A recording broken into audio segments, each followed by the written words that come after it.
Alright, this is phase 3 of the greenhouse. The plastic is all up. I trimmed the outside. I made some more clips around the edges. So this thing is tight. Very nice. So I tacked the plastic down, put tape on it, make it really sturdy. And I just gotta cut a little extra off on that, but I recycle and reuse.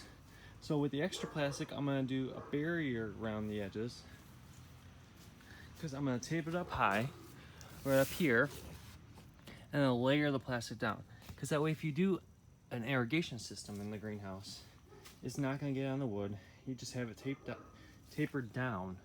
That way the water comes towards the middle instead of the edges. So that's one easy way you could do it. But this is the doorway. I just made a slit in it for right now. I just come in and out. But I'll just put a door on there. Gotta trim that a little extra, and then maybe the next phase I will put a heater in here. I just gotta get everything ready for that.